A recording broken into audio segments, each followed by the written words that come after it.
Welcome back to the show, everyone. It's your host, Danny Haifong. As you can see, Bienvenue à nouveau dans l'émission, tout le monde.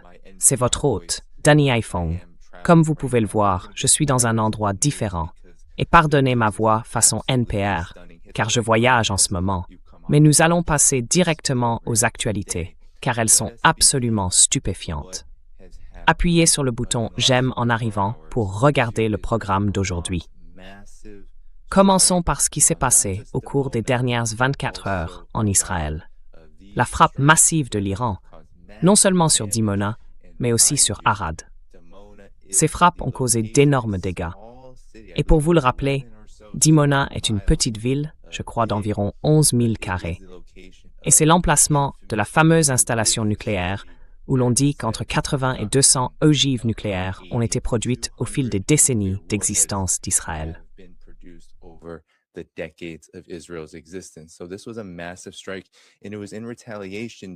C'était donc une frappe massive, menée en représailles.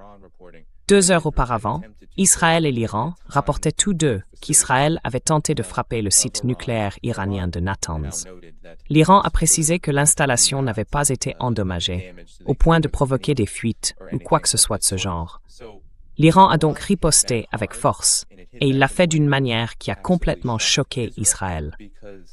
Car au moment où l'Iran menait cette frappe, et je vais montrer les images dans un instant, l'armée iranienne a déclaré qu'elle avait le contrôle total de l'espace aérien israélien.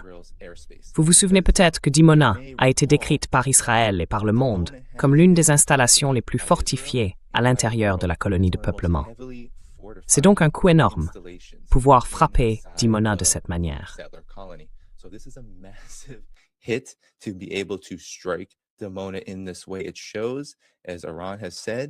Cela montre, comme l'a déclaré l'Iran, que les systèmes de défense aérienne s'effondrent effectivement dans toute la colonie, en particulier dans les zones les plus touchées. Voici quelques-unes des images provenant de Dimona et d'Arad. Les pertes sont considérables. Rien qu'à Arad, il y aurait eu une centaine de blessés, je crois, et 6 morts. Globalement, l'Iran affirme qu'il y a plus de 200 victimes. Et Israël indique que ces chiffres augmentent d'une minute à l'autre, avec de plus en plus de personnes hospitalisées et retrouvées sous les décombres. Voilà donc la situation actuelle pour Israël. Elle est extrêmement grave. Ils deviennent désespérés. Les médias grand public en Israël, Israël Hayom, Channel 12, affirment qu'Israël ne fixe pas le rythme de cette guerre.